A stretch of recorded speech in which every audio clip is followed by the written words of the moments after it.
ওয়া ইন্নামা ইয়ানতাবিউল ইলমা বিকবদিল উলামা।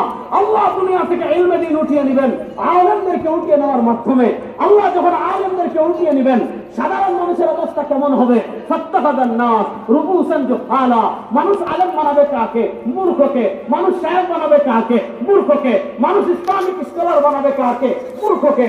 ফাদাল্লু ফাস্তাউ বিগাইরি ইলমিন ফাসআলু ফাস্তাউ বিগাইরি ইলমিন। মানুষ তার কাছে মাসআলা জানতে চাইবে, সে ইলম ছাড়া জবাব দিবে। ফাদাল্লু, সরওয়ার দু আলম সাল্লাল্লাহু আলাইহি ওয়াসাল্লাম বলেন, সে পথভ্রষ্ট।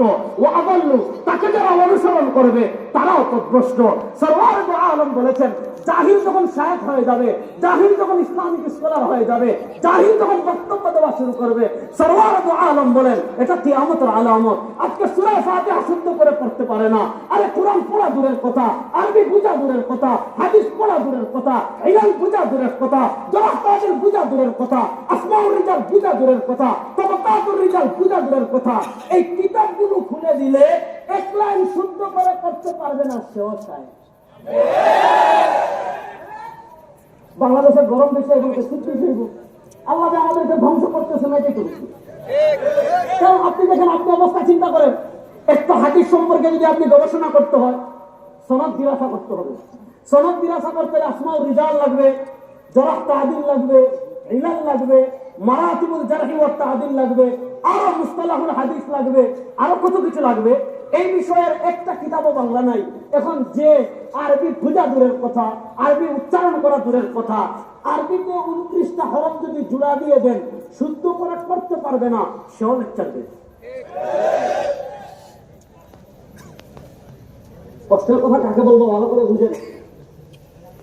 এই যে কিতাব জামিউ বায়ানিল ইলমি ওয়া ফাদলি, এটা লিখেছেন ইমাম ইবনে আব্দুল বার মালিকি রাহিমাহুল্লাহ।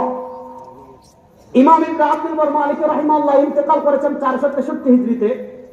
তিনি আজ থেকে 1100 বছর আগের মানুষ, 1000 বছর আগের মানুষ। দেখেন, আমি যে বলেছিলাম কোরআন হাদিস থাকতে ফিক মানতে হবে কেন, কোরআন হাদিস থাকা সত্ত্বেও সাধারণ মানুষকে মাযহাব মানতে হবে কেন, এই প্রসঙ্গের জবাব আমি একটা করে সব কিতাব করে দেখাবো, মনোযোগ দিয়ে শুনবেন। জামিউ বায়ানিল ইলমি ওয়া ফাদলি, দেখেন 317 নম্বর পৃষ্ঠা। জামিউ বায়ানিল ইলমি ওয়া ফাদলি, ইমাম ইবনে আব্দুল বার মালিকি রাহিমাহুল্লাহ 463 হিজরিতে ইন্তেকাল করেছেন। এই জামিউ বায়ানিল ইলমি ওয়া ফাদলি কিতাবের 317 নম্বর পৃষ্ঠায় ইমাম নুজুলিন নাজিলা, আমি এই শিরোনামের ব্যাখ্যা করছি না, আমি এই শিরোনামের ব্যাখ্যা পরে করব।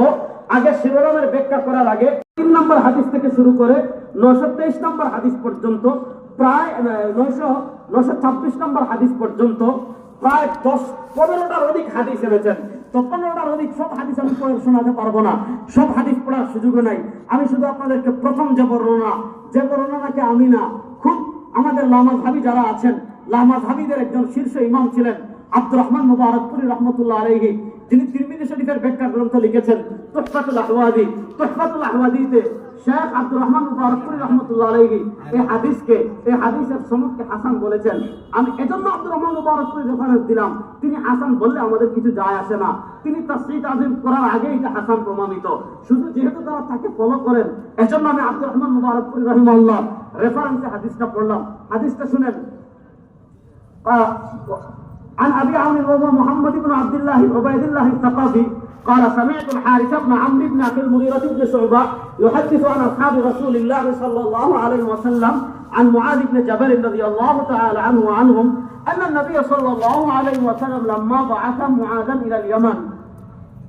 মনোযোগ দিয়ে বুঝেন, ইয়ামান মদিনা থেকে অনেক দূরে, 1000 কিলোমিটার দূরত্ব। নবী করিম সাল্লাল্লাহু আলাইহি ওয়াসাল্লাম তার জীবদ্দশায় মুআয ইবনে জাবাল রাদিয়াল্লাহু তাআলা আনহুকে ইয়ামান পাঠাচ্ছেন। খুব ভালো করে বুঝবেন, লাম্মা বাআসা মুআয ইলাল ইয়ামান, নবী করিম সাল্লাল্লাহু আলাইহি ওয়াসাল্লাম তার জীবদ্দশায় মুআয ইবনে জাবাল রাদিয়াল্লাহু তাআলা আনহুকে ইয়ামান পাঠাচ্ছেন।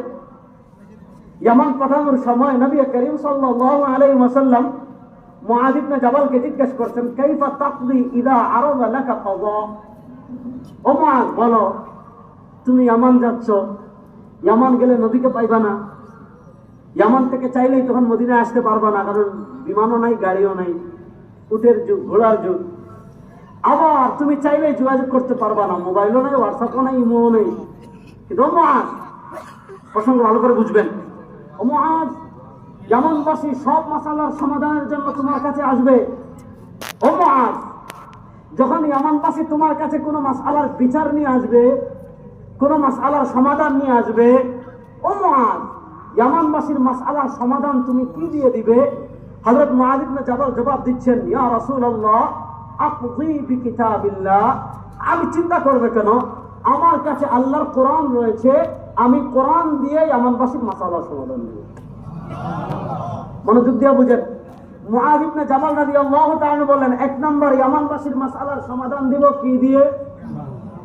বড় আসতে বললেন, এক নম্বরে সমাধান দিব কি দিয়ে? এবার দেখেন মুআজ ইবনে জাবালের হাদিসটা মাথায় রাখেন, যে মুআজ ইবনে জাবাল রাদিয়াল্লাহু তাআলা আনহুকে যখন নবী করিম সাল্লাল্লাহু আলাইহি ওয়াসাল্লাম জিজ্ঞাসা করেছেন, ও মুআজ জবাব দিবা কি দিয়ে? মুআজ ইবনে জাবাল রাদিয়াল্লাহু তাআলা আনহু বলেছেন, জবাব দিব কোরআন দিয়ে। জবাব দিব। দেখেন আমার হাতে এখন যে কিতাব দেখতে পাচ্ছেন, এই কিতাবের নাম ফাদাইলু আবি হানিফা ওয়া আখবারুহু ওয়া মানাকিবু। ফাদাইলু আবি হানিফা ওয়া আখবারুহু ওয়া মানাকিবুহু, এটা আমার লেখা কিতাব না। এটা লিখেছেন কে? এটা লিখেছেন ইমাম ইবনু আবিল আওয়াম রাহিমাহুল্লাহ। ইমাম ইবনু আবিল আওয়াম রাহিমাহুল্লাহ, তিনি ইন্তেকাল করেছেন কত হিজরিতে? তিনি ইন্তেকাল করেছেন 335 হিজরিতে, অর্থাৎ আজ থেকে 1150 বছর আগে লেখা কিতাব। মাযহাব পায় না তো তুই বেটা বাংলা চটি বই পড়লে কেমনে পাইবি? মেজাজটা গরম করিয়েন না, ভালো করে শুনেন। ফাদাইলু আবি হানিফা ওয়া আখবারু ওয়া মানাকিবুহু, এটা লিখেছেন ইমাম ইবনু আবিল আওয়াম রাহিমাহুল্লাহ। তিনি ইন্তেকাল করেছেন 335 হিজরিতে, বেশি দিন আগে না, 1150 বছর আগে ওনার লেখা কিতাব। এই কিতাব থেকে আমি আপনাদেরকে পড়ে শোনাই। এই কিতাবের 97 নম্বর পৃষ্ঠায় পাবেন। শুধু এই কিতাবে না, ইমাম ইবনে হাজার হাইতামি রাহিমাহুল্লাহ 974 হিজরিতে ইন্তেকাল করেছেন। তার লিখিত কিতাব আল খায়রাতুল হিসান ফি মানাকিবিল ইমামিল আযম আবি হানিফা আন-নুমান, ওটার 62 নম্বর পৃষ্ঠায় পাবেন। দেখেন ইমাম ইবনে আবিল আওয়াম রাহিমাহুল্লাহ সনদ সহ উল্লেখ করেছেন। দেখেন আজকে 2 পয়সার চামচিকারা আরবি পড়তে পারে না, কুরআন শরীফ পড়তে পারে না, আলহামদুলিল্লাহ পড়তে পারে না, 2 লাইন পড়তে পারে না, ইমাম আযম আবু হানিফা রাহিমাহুল্লাহর বিরুদ্ধে জবানদরাজি করে, অথচ ইমাম আযম আবু হানিফা প্রশংসা করে কিতাব লিখেছেন। ইমাম ইবনুল আওয়াম ইমাম আযম আবু হানিফা রাহিমাহুল্লাহর কিতাব লিখেছেন। ইমাম ইবনে আব্দুল বার মালিকি রাহিমাহুল্লাহ 463 হিজরিতে ইন্তেকাল করেছেন। তিনি লিখেছেন আল ইনতিকা ফি বায়ান ফাদাইল আইম্মাতিস সালাসাতিল ফুকাহা। ইমাম আযমের মানাকিব সংক্রান্ত কিতাব লিখেছেন শেখ সালেহ আশ-শামি উকুদুল জুমান ফি সিরাতিল ইমামিল আযম আবি হানিফা আন-নুমান। কিতাব লিখেছেন জালালউদ্দিন সুয়ুতি রাহিমাহুল্লাহ তামিমুস সাহিফা ফি মানাকিবিল ইমামিল আযম আবি হানিফা। কিতাব লিখেছেন শেখ ইমাম ইবনে হাজার হাইতামি রাহিমাহুল্লাহ আল খায়রাতুল হিসান ফি মানাকিবিল ইমামিল আযম আবি হানিফা আন-নুমান। কিতাব লিখেছেন ইমাম শামসুদ্দিন আয-যাহাবি রাহিমাহুল্লাহ মানাকিবুল ইমামিল আযম ওয়া সাহিবাইহি। আজকের মুরতাদ দুলেন বাংলা পড়তে পারে না, দুলেন আরবি পড়তে পারে না, আরবি পড়তে পারে না, ইমাম আযম আবু হানিফা রাহিমাহুল্লাহর বিরুদ্ধে দখলদারি করে। আরে বেটা, আমাদের কাছে চামচিকার দাম আছে, তোরা আমাদের কাছে চামচিকার চেয়ে আরো নিকৃষ্ট। চামচিকা যদি সারাদিন সূর্যের বিরুদ্ধে বলে, সূর্যের কি হবে? দেখেন ইমাম ইবনে আবিল আওয়াম রাহিমাহুল্লাহ আজ থেকে 1100 বছর আগে শিরোনাম দিয়েছেন ফি আসলি মা বানা আলাইহি আবু হানিফা রায়য়া। ইমাম আযম আবু হানিফা রাহিমাহুল্লাহ যে মূলনীতিগুলোর উপর তার মাযহাবের ভিত্তি রেখেছিলেন, সনদ সহ এনেছেন। পুরা সনদ পড়া যাবে না, হাদাসানি আমি পড়ে ফেলি।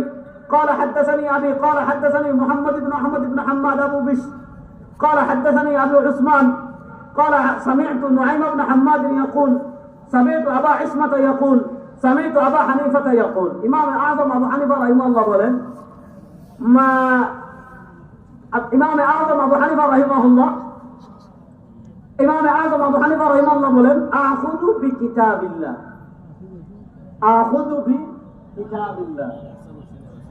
আমার কাছে যখন কোন মাসআলা আসবে, ইমাম আযম আবু হানিফা রাহিমাহুল্লাহ বলে আমি তখন কোরআনে যাব, যদি আমি কোরআনে পাই কোরআন আঁকড়ে ধরব।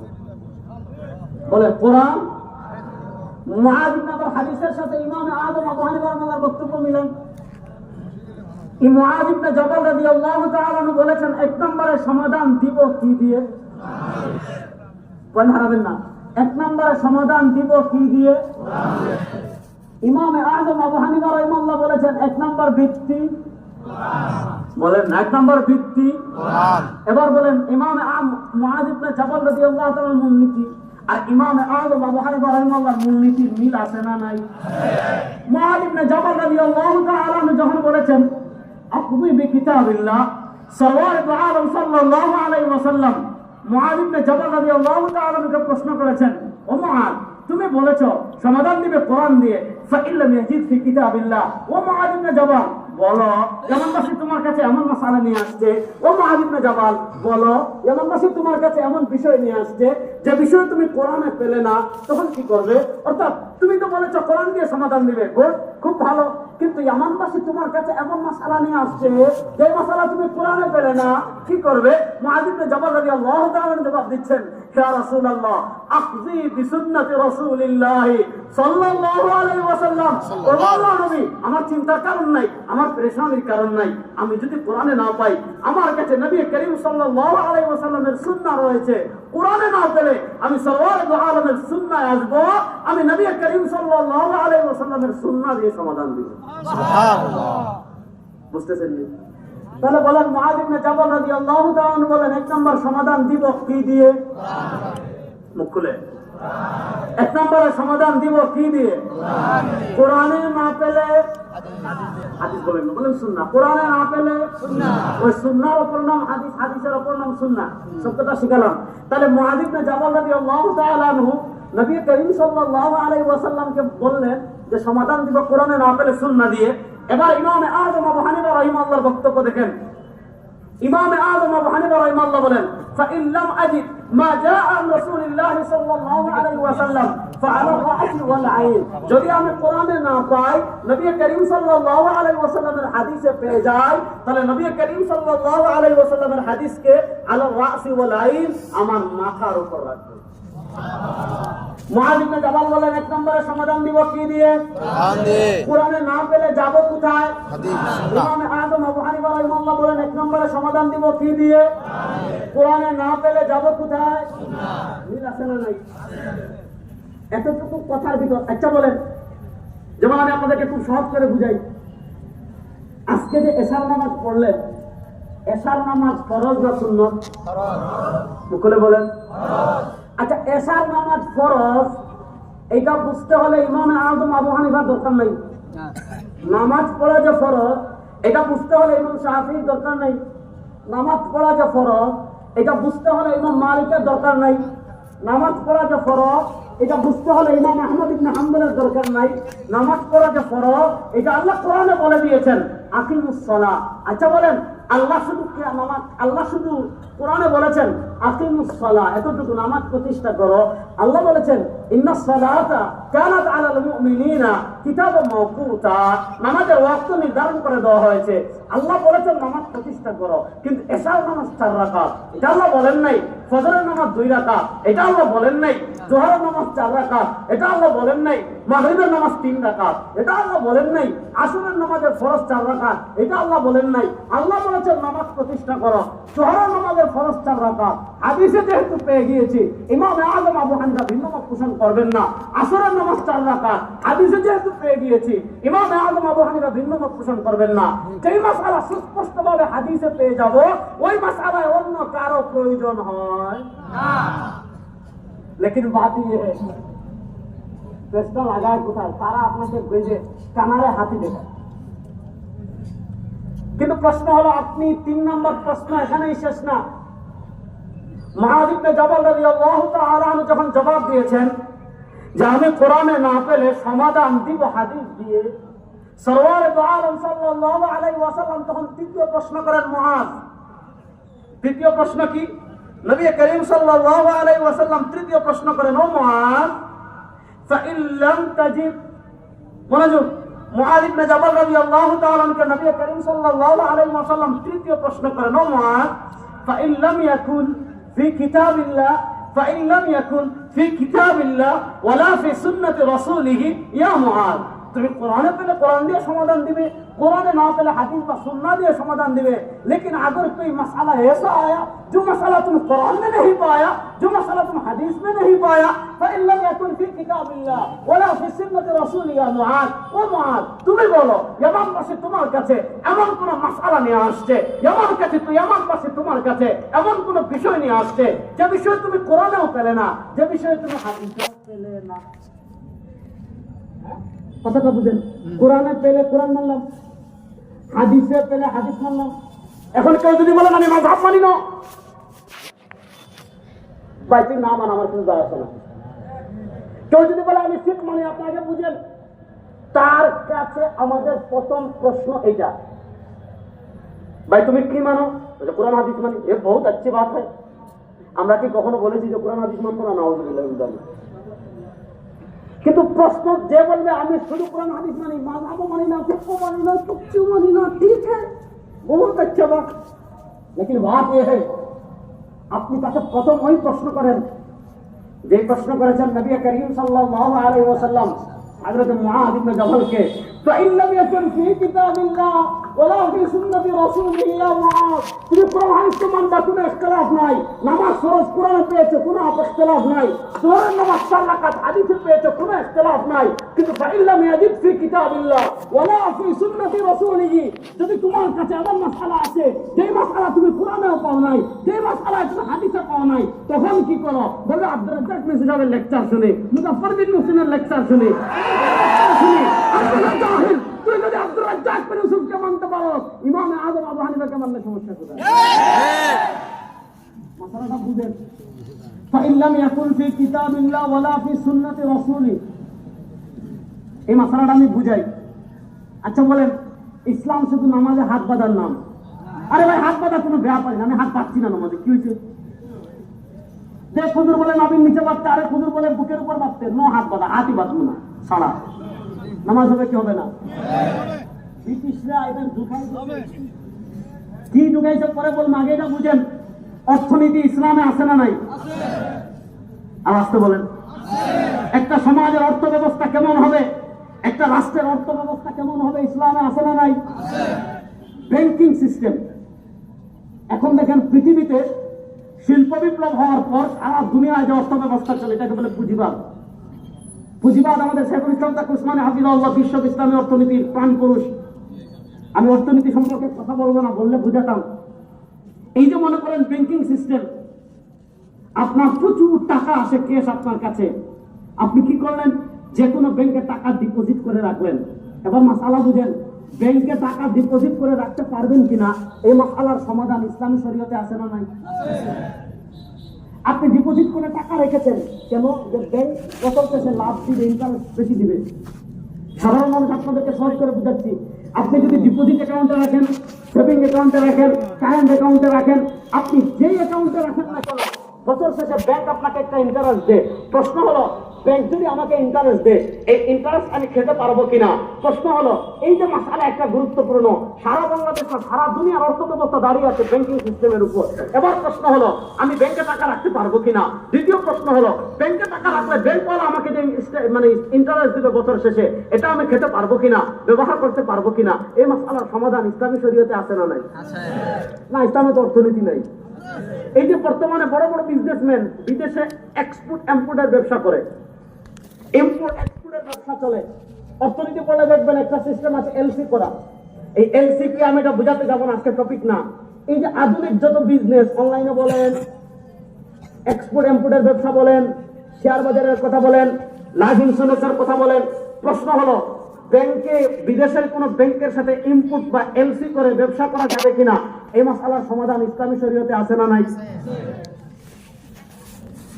কিন্তু প্রশ্ন হলো, ব্যাংক থেকে লোন নিয়ে গাড়ি কেনা যাবে কিনা, ব্যাংক থেকে লোন নিয়ে বাড়ি করা যাবে কিনা, ব্যাংক থেকে লোন নেওয়া যাবে কিনা, এই ব্যাংক থেকে আপনি লোন নিতে পারবেন কিনা, এই লোনের মাসালা আপনি সারাদিন আলহামদুলিল্লাহ রাব্বিল আলামিন থেকে শুরু করে মিনাল জিন্নাতি ওয়ান নাস পর্যন্ত পড়েন, কোথাও ব্যাংকও পাবেন না, কোথাও ইন্টারেস্টও পাবেন না, না ইসলামী ব্যাংক পাবেন, না অগ্রণী ব্যাংক পাবেন, না নাচ বাংলা পাবেন, না জনতা পাবেন। কিন্তু প্রশ্ন হলো আপনি ব্যাংকিং এর সরাসরি সমাধান কোরআনেও পাবেন না, ব্যাংকিং এর সরাসরি সমাধান হাদিসেও পাবেন না। কেন?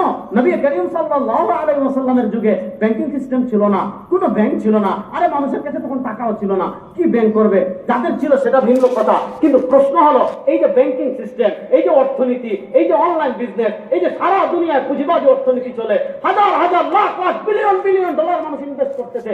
প্রশ্ন হলো এই পুরো অর্থনীতির সব মশলার সমাধান ইসলামী শরীয়তে আছে না নাই?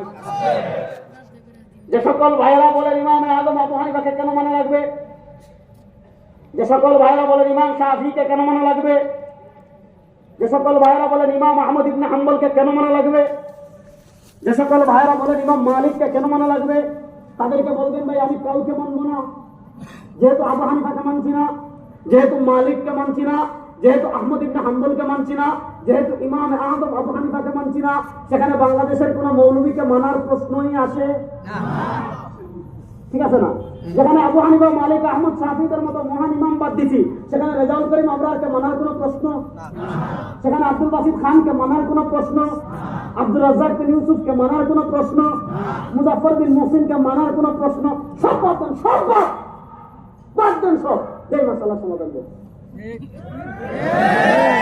আপনি যদি বলেন ব্যাংকে টাকা রাখা যাবে, বলবেন হাদিস থেকে দেখুন, কারণ আপনি যেহেতু ঠিক মানেন না।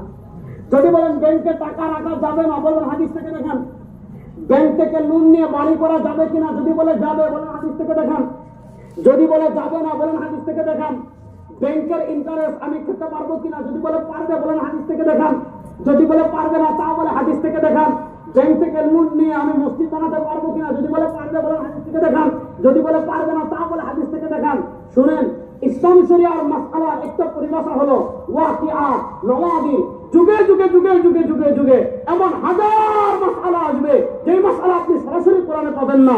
এমন হাজার অর্থনীতির মাসআলা আসবে, রাজনীতির মাসআলা আসবে, সমাজনীতির মাসআলা আসবে, সমাজের প্রেক্ষাপটে অর্থনীতির মাসআলা আসবে, বিচার ব্যবস্থার এমন হাজার মাসআলা আসবে যেই মাসআলা সরাসরি পাবো না। প্রশ্ন হলো যখন আমি পাবো না তখন কি করব? আপনি হাদিসে জিজ্ঞেস করেন কি করবে। আল্লাহ নবী সাল্লাল্লাহু আলাইহি ওয়াসাল্লাম মুআয ইবনে জাবাল রাদিয়াল্লাহু তাআলাকে জিজ্ঞাসা করেছেন, ও মুআয তুমি বলো ফাইন লাম ইয়াজিদ ফি কিতাবিল্লাহ ওয়ালা ফি সুন্নতি রাসূলিহি ফাইন লাম ইয়াকুন ফি কিতাবিল্লাহ ওয়ালা ফি সুন্নতি রাসূলিহি। ও মুআয ইবনে জাবাল তুমি বলো ইয়ামানবাসী তোমার কাছে এমন মাসআলা নিয়ে আসছে যে মাসআলা তুমি কোরআনেও পেলে না, যে মাসআলা তুমি হাদিসেও পেলে না, তখন কি করবে?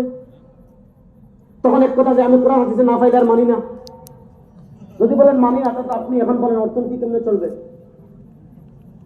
আপনি বলেন রাষ্ট্র ব্যবস্থা কেমনে চলবে।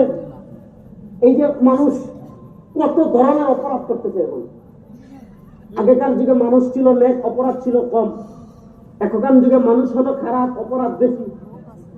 কাজা, হুদুদ, কাজা, তাজিরা, কত কিছু আছে ইসলামে। আপনি যদি মনে করেন যে ইসলাম মানি নামাজে হাত বান্ধা, ইসলাম মানি আমিন জুড়ে বলে আসতে বলে, আর আমিন জুড়ে কমন আসতেও কমন না, কমই না। কথা বুঝেন? একদল হুজুর বলে আমিন জুড়ে বলতে, আরেকদল বলে আসতে বলতে, সমাধান কি আমি বলবোই না, ওয়ালা দাল্লিন, কিচ্ছু বললাম না, নামাজ হবে কি হবে না, এগুলা কোনো ব্যাপারই না। কিন্তু একদল আপনাকে ইচ্ছাকৃত আপনাকে বুঝিয়ে দেয় ইসলাম মানে হাত বান্ধা, ইসলাম মানে আমিন জুড়ে বলা, ইসলাম মানে নামাজের পর মোনাজাত আছে কিনা, ইসলাম মানে তারাবি 8 রাকাত না 20 রাকাত, ইসলাম মানে জিকির 1 লাখ 3 রাকাত। রাষ্ট্রে ইসলাম বিরোধী আইন হলে কথা শিক্ষা ব্যবস্থা নাকচি করে ঢুকলে প্রতিবাদ করা যাবে না। তারা ইসলাম মানে এগুলা শিখাই দিছে। রাষ্ট্র চালাবে কারা? আমরা। আইন করবো কারা? আমরা। না, ইসলাম শুধু আমিন জোরে বলা না। আল্লাহ ইসলাম দিয়েছেন লিইয়ুযহিরাহু আলা দ্দীনি কুল্লি ওয়াল্লাযী আরসালা রাসূলাহু বিল হুদা ওয়া দীনিল হক লিইয়ুযহিরাহু আলা দ্দীনি কুল্লি। আল্লাহ দিয়েছেন ইসলামের জন্য মানুষের প্রাণ তন্ত্রমন্ত্রকে পায়ের তলায় পিষ্ট করে দুনিয়াতে একমাত্র বিজয়ী ধর্ম হবে ইসলাম। দুনিয়াতে একমাত্র বিজয়ী ধর্ম হবে ইসলাম। এবার বুঝেন, মুআয ইবনে জাবাল রাদিয়াল্লাহু তাআলা আনহুকে যখন তৃতীয় প্রশ্ন করা হয়েছে, فإن لم يكن في كتاب الله ولا في سنة رسوله يا معاذ ও মুআজ যখন বসে তোমার কাছে এমন মাসআলা নিয়ে আসছে যেই মাসআলা তুমি কোরআনেও পেলে না, যেই মাসআলা তুমি হাদিসেও পেলে না, তখন কি করবে? মুআজ ইবনে জাবাল রাদিয়াল্লাহু তাআলা জবাব দিচ্ছেন। খুবই মনোযোগ। 3 নম্বর প্রশ্নের উত্তর শুনেন। মুআজ ইবনে জাবাল রাদিয়াল্লাহু তাআলা কে যখন তৃতীয় প্রশ্ন করা হয়েছে, মুআজ ইবনে জাবাল রাদিয়াল্লাহু তাআলা জবাব দিচ্ছেন, আজতাহিদু বিরাই, আজতাহিদু বিরাই, আজতাহিদু বিরাই। মনোযোগ, আজতাহিদু বিরাই শব্দটা মুখস্থ করে রাখবেন। মুআজ ইবনে জাবাল রাদিয়াল্লাহু তাআলা তৃতীয় জবাব দিচ্ছেন, আজতাহিদু বিরাই। ওগো আল্লাহর রাসূল, আমি যদি কোরআন সুন্নায় না পাই আমি চিন্তিত হব না, আমি পেরেশানি হব না। আমার সামনে কোরআন রয়েছে, আমার কাছে নবী করিম সাল্লাল্লাহু আলাইহি ওয়াসাল্লামের হাদিস রয়েছে। আমি যদি কোরআন হাদিস না পাই তাহলে কোরআন সুন্নাহ গবেষণা করে, কোরআন সুন্নাহ রিসার্চ করে, কোরআন সুন্নাহর আলোকে রিসার্চ গবেষণা করে কোরআন সুন্নাহর আলোকে সমাধান দিব। তাহলে কোরআনে পেলে কোরআন, কোরআনে না পেলে হাদিসে পেলে হাদিস, কোরআন হাদিসে না পেলে কোরআন সুন্নাহ রিসার্চ। কথা বলেন।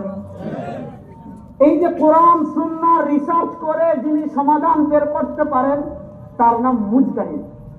বলেন তার নাম, শব্দটা বলেন না, যুবক ভাইরা বলো না, তার নাম মুজতাহিদ। মাদ্রাসার তালিবুল ইলম ভাইরা বলেন না, তার নাম মুজতাহিদ। এখন আপনি জোহরের নামাজ ফরজ কোরআনে পেয়েছেন, জোহরের নামাজ 4 রাকাত হাদিসে পেয়েছেন, কিন্তু আপনার কাছে নামাজ সংক্রান্ত এমন মাসআলা আসছে যে মাসআলা আপনি কোরআনেও পান নাই, যে মাসআলা আপনি হাদিসেও পান নাই। আপনি জানেন রোজা রাখা ফরজ, আপনি জানেন রোজা 1 মাস, আপনি জানেন রোজা 3টা জিনিসের নাম, খাবার, পানি, জৈবিক চাহিদা পূরণ করা থেকে বিরত থাকা, কিন্তু রোজা সংক্রান্ত এমন কোন মাসআলা আপনার সামনে আসছে যেই মাসআলা আপনি কোরআনেও পান নাই। রোজা রাখা সংক্রান্ত এমন মাসআলা আপনার সামনে আসছে যেই মাসআলা আপনি হাদিসেও পান নাই। যেমন আমি একটা মাসআলা বলি, লম্বা এদিকে যাচ্ছি না, মনোযোগ। জীবনে আপনারা শুনছেন নি রমাদান 31টা হয়? আরবি কোন মাস কখনো 31টা হয়? ওলামায়ে বলেন না, আরবি কোন মাস কখনো 31টা হয় না, সবসময় 29 না হয় 30। এবার মাসালা বলেন, আপনারা সমাধান দিয়ে মাসালাটা বুঝবেন। আসেননি আমার সাথে ইনশাআল্লাহ। এক ব্যক্তি সৌদি আরবের 30 নম্বর রোজার ইফতার করেছে। সৌদি আরব মক্কায় 30 নম্বর রোজার ইফতার করেছে। শেখ আব্দুর রহমান আস-সুদাইস ঘোষণা দিচ্ছেন, ঈদুকুম মুবারক, ঈদুকুম সাঈদ। বলতেছেন ঈদ মুবারক, কারণ সৌদি আরবের চাল উঠে গেছে। সে কিন্তু 30টা রোজা সৌদি আরব রেখে ফেলেছে। ইফতার করে গো টু জিদ্দা। জিদ্দা এসে কিং আব্দুল আজিজ এয়ারপোর্ট থেকে বিমানে উঠেছে, বিমান বাংলাদেশ এয়ারলাইন্স। রাত 3টা, 3:30 বা 4টা এসে শাহজালাল এয়ারপোর্টে ল্যান্ড। শাহজালাল এয়ারপোর্টে ল্যান্ড করার পর শুনতেছে বাংলাদেশে ঈদের চাঁদ উঠে নাই। মুয়াজ্জিন সাহেব বলতেছে, সম্মানিত রোজাদার বৃন্দ, তাড়াতাড়ি সেহরি খান, আজকে সেহরির সময় এতটা। এখন সৌদি আরবের যেদিন ঈদ, বাংলাদেশে ওই দিন 30 নম্বর রোজা।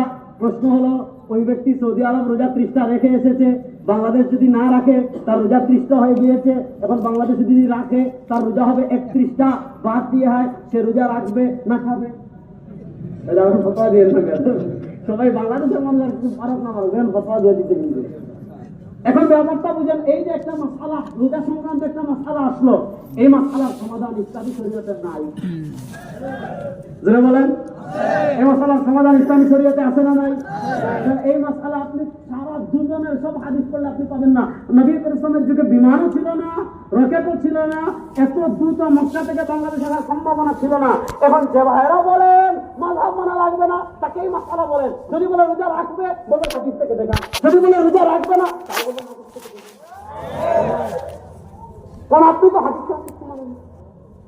এবার 2 সুরত, যদি আপনি কোরআনে পান, কোরআনে মানলেন, হাদিসে পান, হাদিসে মানলেন। যদি কোরআন হাদিসে না পান, 2 সুরত, হয় আপনি ইয়ামানবাসী হবেন, মনোযোগ, হয় আপনি ইয়ামানবাসী হবেন অথবা মুআয ইবনে জাবাল হবেন। হয় ইয়ামানবাসী হবেন অথবা মুআয ইবনে জাবাল হবেন।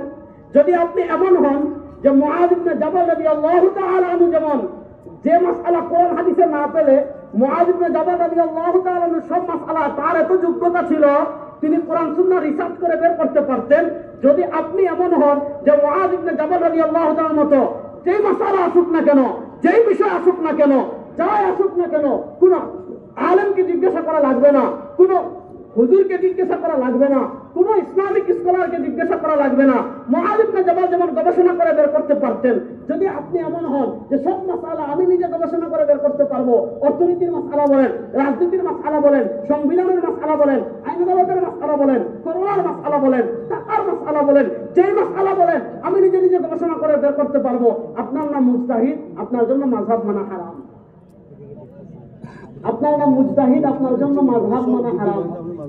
এবার বলেন, মুআয ইবনে জাবাল রাদিয়াল্লাহু তাআলার মতো এখানে যদি কোনো বাপের বেটা থাকেন, হাত তুলেন যে হুজুর আমার জন্মগ্রহণ করার পর থেকে নিয়ে মৃত্যুবরণ করা পর্যন্ত যত মাসআলার সম্মুখীন হব, রাজনীতির মাসআলা হোক, অর্থনীতির মাসআলা হোক, পারিবারিক মাসআলা হোক, সম্পদের মাসআলা হোক, বিয়ের মাসআলা হোক, তালাকের মাসআলা হোক, আত্মীয়তার মাসআলা হোক, বিশ্ব রাজনীতির মাসআলা হোক, ভূ রাজনীতির মাসআলা হোক, ভূগোলের মাসআলা হোক, যেই মাসআলা হোক না কেন, চিকিৎসা বিজ্ঞানের মাসআলা হোক, কোনো আলেমের কাছে যাওয়া লাগবে না, কোনো শায়খের কাছে যাওয়া লাগবে না, কোনো ইসলামিক স্কলারের কাছে যাওয়া লাগবে না, যাই আসুক না কেন আমি নিজে নিজে নিজে নিজে গবেষণা করে বের করতে পারবো। দেখে কে আছেন হাত তুলেন?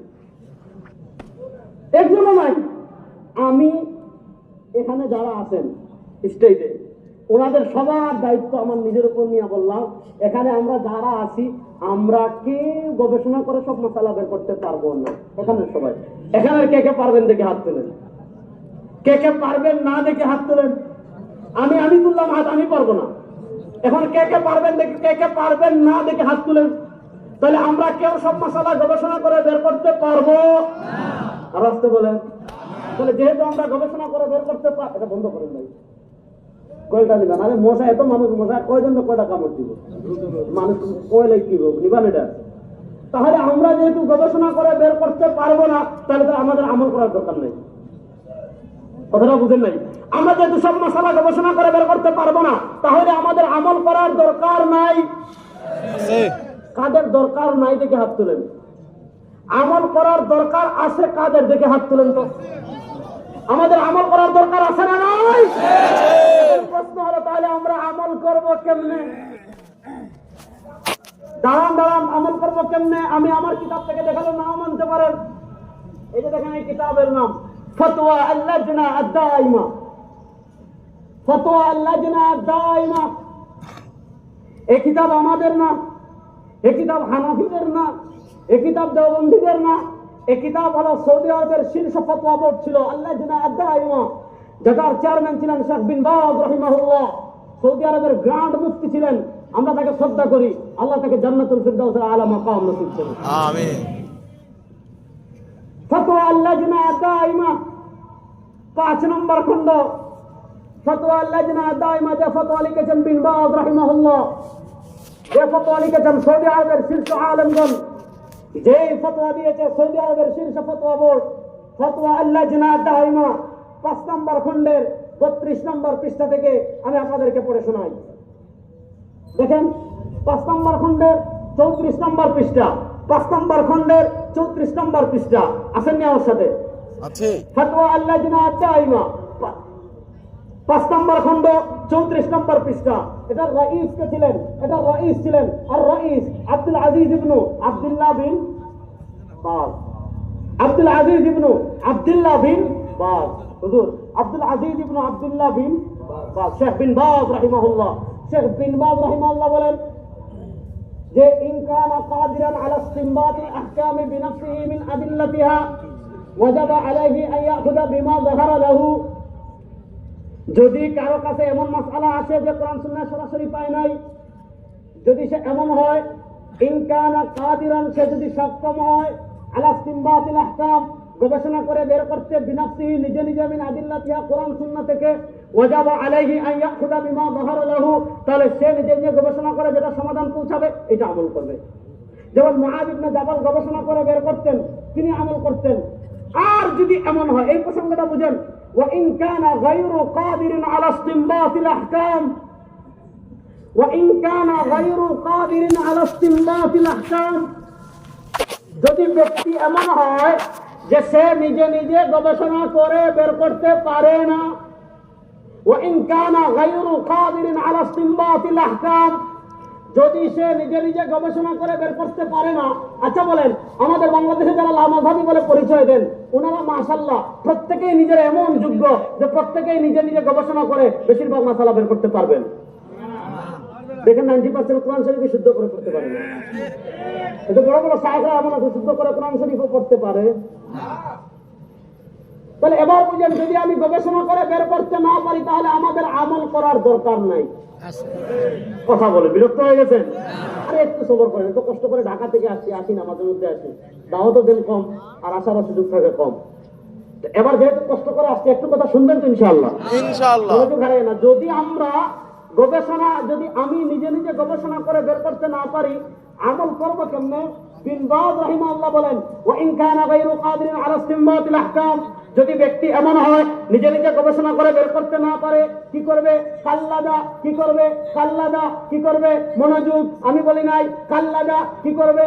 কাল্লাদা ইমামাম মিন আইম্মাতিল মুসলিমিন আল মুক্তাদা বিহিম। শেখ বিন বাজ রাহিমাহুল্লাহ বলেন, সে যদি নিজে নিজে গবেষণা করে বের করতে না পারে, তাহলে যারা গবেষণা করে বের করতে পারেন তাদের নাম ইমাম, যারা গবেষণা করে বের করতে পারেন তাদের নাম মুজতাহিদ। বিন বাজ রাহিমাহুল্লাহ বলেন, কাল্লাদা ইমামাম মিন আইম্মাতিল মুসলিমিন আল মুক্তাদা বিহিম, যারা নিজে নিজে গবেষণা করে বের করতে না পারে তারা আমল করবে কেমনে? উনি বলেন, কাল্লাদা ইমামাম মিন আইম্মাতিল মুসলিমিন আল মুক্তাদা বিহিম, উম্মার অনুসৃত কোন একজন ইমামের তাকলিদ করবে।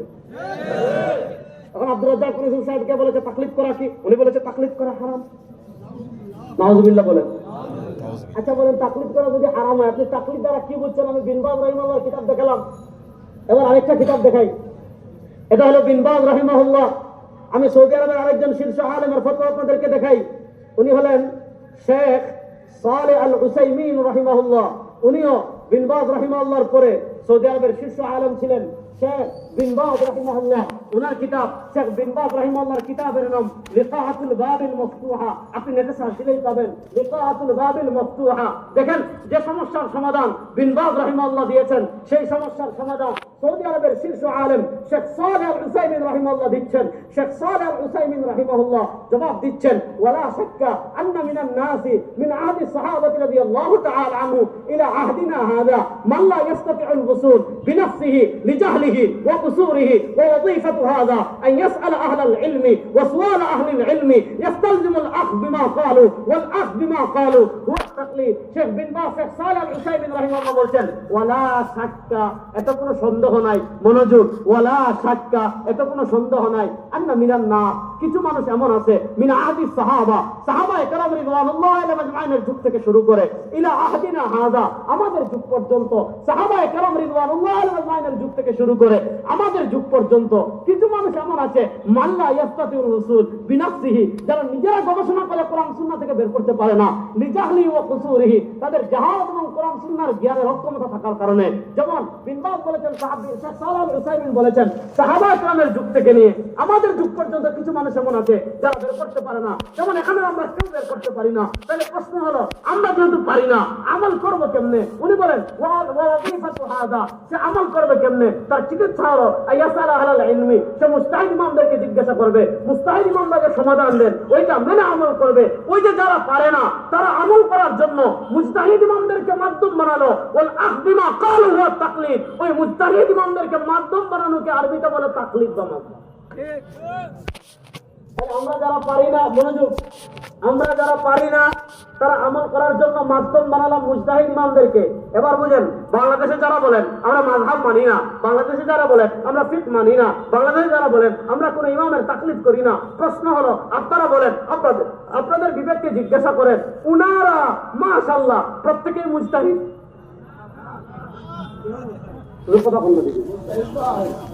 কেউ মুজতাহিদ? তাহলে বোঝা গেল তারাও কোন ব্যক্তিকে ফলো করে। হ্যাঁ, পার্থক্য হলো তারা যে মাসালাটা সরাসরি কোরআন সুন্নাহয় পায় না, ওই মাসালায় আমল করার জন্য মাধ্যম বানায়, হয় আব্দুর রাজ্জাক বিন ইউসুফকে, হয় মুজাফফর বিন মুহসিনকে, হয় আকরামুজ্জামান বিন আব্দুস সালামকে। এদের অধিকাংশ এখনো শুদ্ধ করে আরবি বুঝে না, আবার এদের এমন অনেক আছে যারা শুদ্ধ করে কোরআন পড়তে পারে না। তারা মানে আব্দুর রাজ্জাককে আমরা বলা ইমামে আযম আবু হানিফা। ইমামে আযম আবু হানিফা রাহিমাহুল্লাহকে সুবহানাল্লাহ পড়েন। ইমামে আযম আবু হানিফা রাহিমাহুল্লাহ আবু দাউদ শরীফের হাদিস এসেছে, হযরত সালমান ফারসি রাদিয়াল্লাহু তাআলা একদিন নবী করিম সাল্লাল্লাহু আলাইহি ওয়াসাল্লামের কাছে বসা সরওয়ার দু আলম সাল্লাল্লাহু আলাইহি ওয়াসাল্লাম হযরত সালমান ফারসির পিঠে হাত রেখে বলেন, ও সালমান, লাউ কানা আল ইলমু বিসুরাইয়া, যদি দুনিয়া থেকে ইলম বিদায় নিয়ে কখনো সুরাইয়া তারকায় হতে যায়, লানা লাহু রাজুলুম মিন আবনায়ে ফারাস, ও সালমান, আল্লাহ তোমার বংশে এমন একজন আলিম পাঠাবেন, ইউখাদু মিনহু, সুরাইয়া তারকা থেকে ইলম আবার দুনিয়াতে নামিয়ে নিয়ে আসবে। মুহাদ্দিসিনে কেরাম বলেন, সালমান ফারসির বংশে আল্লাহ ইমামে আযম আবু হানিফা থেকে বড় কোনো আলেম দেন নাই। সরওয়ার দু আলম এই হাদিসে ইমামে আযম আবু হানিফার ভবিষ্যৎবাণী করেছেন। ইমামে আযম আবু হানিফা রাহিমাহুল্লাহ কে ছিলেন? তুমি 2 টাকার টুকাই আগে সিডি বিক্রি করতা, আর এখন কথা বলে ইমামে আযম আবু হানিফা রাহিমাহুল্লাহর বিরুদ্ধে। আরে বেটা, ইমামে আযম আবু হানিফা রাহিমাহুল্লাহর প্রশংসা সংকলিত যতগুলা কিতাব লেখা হয়েছে, এগুলা পড়া দূরের কথা, এগুলা শুদ্ধ করে নাম বলার যোগ্যতা তোমাদের নেই। কি বলেছো তুমি? ইমামে আযম আবু হানিফা রাহিমাহুল্লাহ ছিলেন তাবিঈ। কি ছিলেন? তাবিঈ। তাবিঈ বলা হয় যিনি দেখেছেন সাহাবীকে, তাবিঈ বলা হয় যিনি দেখেছেন কাকে? ইমামে আযম আবু হানিফা রাহিমাহুল্লাহর বক্তব্য, ইমামে আযম আবু হানিফা তাবিঈ বলেছেন কে? ইমাম শামসুদ্দিন আয-যাহাবী বলেছেন কে? ইমাম ইবনে হাজার আসকালানি বলেছেন কে? ইমাম ইবনে আব্দুল বার মালিকি বলেছেন কে? ইমাম জালালউদ্দিন সুয়ুতি বলেছেন কে? ইমাম ইবনে হাজার হাইতামি বলেছেন কে? শেখ সালেহ আল হুসাইনি বলেছেন, শেখ সালেহ আল হাশিমি বলেছেন কে? ইমাম আব্দুল কাদির আল কুরাশি আল বুস্তান ফি মানাকিব আল ইমাম আল আযম আবি হানিফা আল নুমান, ইমাম আবু ইউসুফ তার কিতাবুল আসারে রওয়ায়াত করেছেন। ইমাম আযম আবু হানিফা রাহিমাহুল্লাহ বলেন, আমি একদিন আমার পিতার হাত ধরে কুফার মসজিদে গেলাম, গিয়ে দেখলাম এক ব্যক্তির দাড়িতে লাল খিজাব পরা। আমার বাপকে জিজ্ঞাসা করলাম, এই লোকটাকে? আমার পিতা বলেন, তুমি জানো না ও আবু হানিফা, এই লোকটা হলেন আল্লাহর নবীর সাহাবী হযরত আনাস ইবনে মালিক। ইমামে আযম আবু হানিফা রাহিমাহুল্লাহ বলেন, যখন আমি শুনলাম উনি নবীর সাহাবী আনাস ইবনে মালিক, আমার কানটা খাড়া হয়ে গিয়েছে। তিনি কি বলেন আমি শুনতে পেলাম, তিনি বলেছেন, সামি'তু রাসূলুল্লাহ সাল্লাল্লাহু আলাইহি ওয়াসাল্লাম ইয়াকুল, ইমামে আযম বলেন, আমি শুনতেছি আনাস ইবনে মালিক হাদিস বর্ণনা করেছেন যে নবী করিম সাল্লাল্লাহু আলাইহি ওয়াসাল্লাম বলেছেন, মান ক্বালা লা ইলাহা ইল্লাল্লাহ দাখালাল জান্নাহ, যে ব্যক্তি অন্তর দ্বারা বিশ্বাস করে, অন্তরে আল্লাহর রুবুবিয়ত, অন্তর দ্বারা আল্লাহর রুবুবিয়ত স্বীকার করে, জীবনে একবার পড়বে লা ইলাহা ইল্লাল্লাহ, বলেন না, জীবনে একবার পড়বে লা ইলাহা ইল্লাল্লাহ, দাখালাল জান্নাহ, সে ব্যক্তি একদিন না একদিন জান্নাতে প্রবেশ করবে। তাহলে ইমামে আযম আবু হানিফা রাহিমাহুল্লাহ তাবিঈ, ইমামে আযম আবু হানিফা রাহিমাহুল্লাহ কি? তাবিঈ। তিনি কত বড় তাবিঈ? হযরত আব্দুল্লাহ ইবনে মুবারক রাহিমাহুল্লাহ, হযরত আব্দুল্লাহ ইবনে মুবারক রাহিমাহুল্লাহ তার নাম সবাই জানেন। আব্দুল্লাহ ইবনে মুবারক রাহিমাহুল্লাহ বলেন, ইমামে আযম আবু হানিফা রাহিমাহুল্লাহ এত বড় আলেম, তিনি এত বড় ফকিহ, তিনি এত বড় মুজতাহিদ, তিনি এত বড় মুহাদ্দিস। হযরত আব্দুল্লাহ ইবনে মুবারক রাহিমাহুল্লাহ বলেন, লাউলা আগাসানি আল্লাহু বিআবি হানিফা, হযরত আব্দুল্লাহ ইবনে মুবারক বলেন, লাউলা আগাসানি আল্লাহু বিআবি হানিফা, আল্লাহ যদি আমাকে ইমামে আযম আবু হানিফা দ্বারা সাহায্য না করতেন, আল্লাহ যদি আমার শিক্ষক আবু হানিফাকে না বানাতেন, লাকুনতু কাসাইরিন নাস, আমি সাধারণ মানুষ হতাম। আমি এত বড় মুহাদ্দিস হয়েছি ইমামে আযম আবু হানিফার কারণে। সুবহানাল্লাহ, সুবহানাল্লাহ বলেন। ইমামে আযম আবু হানিফা রাহিমাহুল্লাহ মানাকিব ফাদাইল এগুলা বলতে গেলে আমি বললাম এই ব্যাপারে এত কিতাব লেখা হয়েছে যে কিতাবের নাম বললে অনেক সময় লাগবে। সুতরাং ইমামে আযম আবু হানিফা রাহিমাহুল্লাহর মানাকিব না, ইমামে আযম আবু হানিফা রাহিমাহুল্লাহ ফিকহকে বিন্যস্ত করে গিয়েছেন। এজন্য তিনি যে ফিকহে হানাফি আমাদের কাছে রেখে গিয়েছেন, তিনি যে উসুলে হানাফি আমাদের কাছে রেখে গিয়েছেন, যখন ইজতিহাদি মাসআলা আসবে, নতুন মাসআলা আসবে, আমরা গবেষণা করে বের করতে পারবো না। এজন্য ইমামে আযম আবু হানিফা রাহিমাহুল্লাহ যে উসুলুল ফিকহ আমাদের কাছে রেখে গিয়েছেন, এর আলোকে ইস্তেমবাদ করা হয়। এজন্য বলা হয় ফিকহে হানাফি। ও ভাই, তুমিও মানো আমিও মানি, পার্থক্য আমরা মানি একজন মহান ইমামকে, আর তোমরা মানো যে ফাতিহা পড়তে পারো না। দেখেন শেখ সালেহ আল উসাইমিন রাহিমাহুল্লাহ শব্দ বুঝেন, লাম ইয়াকুম মিন শাক ওয়ালা শাক্কা আন্না মিনান নাস মিন আহাদি সাহাবা, সাহাবায়ে কেরাম রাদিয়াল্লাহু আলাইহির যুগ থেকে মাযহাব শুরু হয়েছে। বলবেন হুজুর এটা কোথায় পেয়েছেন? আমি আজ থেকে বেশি দিন আগের কিতাব না, আজ থেকে 1230 বছর আগের লেখা কিতাব। আজকে যারা মাযহাব পান না, আমি বলবো ভাই বৃদ্ধ একটা কিস্সা আছে আমাদের বাংলাদেশে। এক মহিলা তার ছেলেকে বিয়ে করাইছে, আর মেয়েটা ছিল খাটো। তো কে খাটো কে লম্বা এটা তো আল্লাহর ইচ্ছা, মানুষের কোনো দখল নাই। আমি ছোট মানুষ, খাটো মানুষ, তো মেয়ের নাকি নাক ফুল পড়ে গেছে কলসিতে, কলসি চিনেননি আপনারা কি বলেন? এখন তার তো হাত ছোট, সে পাচ্ছে না। মারা বলছে যে কলসি পাচ্ছি না, হাত দুটো আমার হাত যাচ্ছে না, নাইটা হারিয়ে গেছে। আসলে হারায় নাই, ওর হাত কলসি নিচ পর্যন্ত যায় নাই, কলসির তলই পায় নাই। তো যারা সাহাবা ইকরামের দিকে মাযহাব পান না, আমরা বলি এটা মাযহাবের দোষ না। আপনি দু চারটা বাংলা বই পড়লে কেমনে পাইবেন ভাই? আরে আপনি পান নাই, পেয়েছেন আজ থেকে 1200 বছর আগে। এই যে কিতাব ইলালুল হাদিস ওয়া মারিফাতুর রিজাল ওয়াত তারিখ للإمام الكبير الحجة أبي الحسن علي بن المديني, ইমাম আলী ইবনুল মাদিনী ইন্তেকাল করেছেন 234 হিজরিতে, এখন চলে 1445 হিজরি। আজ থেকে 1233 বছর আগের লেখা বই। আজকে মাযহাব পানা তুমি না পাইলে কি হয়েছে? আজ থেকে 1233 বছর আগে ইমাম আলী ইবনুল মাদিনী রাহিমাহুল্লাহ পেয়েছেন। এবার বুঝেন ইমাম আলী ইবনুল মাদিনী রাহিমাহুল্লাহ কে, এটা বুঝার দরকার আছে না নাই? আছে।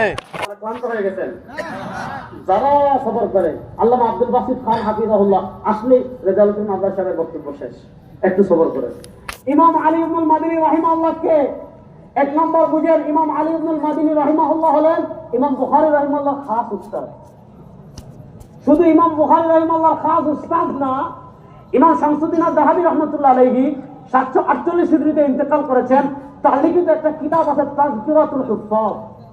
তাযকিরাতুল হুফাজ মানে যেখানে হাফিজুল কোরআনদের জীবনী না, তাযকিরাতুল হুফাজ মানে যেই কিতাবে তিনি হাফিজুল হাদিসদের জীবনী, যারা হাদিসের হাফিজ ছিলেন, সেখানে তিনি আলী ইবনুল মাদিনীর জীবনীতে এনেছেন। ইমাম আলী ইবনুল মাদিনী রাহিমাহুল্লাহ এত বড় ইমাম ছিলেন, ইমাম আলী ইবনুল মাদিনী রাহিমাহুল্লাহ এত বড় শায়েখ ছিলেন। ইমাম বুখারী রাহমাতুল্লাহ আলাইহি নিজে বলেন মাস্তাসগারতু নাফসি, মনোযোগ, ইমাম বুখারী রাহমাতুল্লাহ আলাইহি নিজে বলেন মাস্তাসগারতু নাফসি ইল্লা ইনদা আলী ইবনুল মাদিনী। ইমাম বুখারী রাহিমাহুল্লাহ বলেন আল্লাহ আমাকে এত ইলম দিয়েছেন, আল্লাহ আমাকে জ্ঞানের এমন সাগর দিয়েছেন।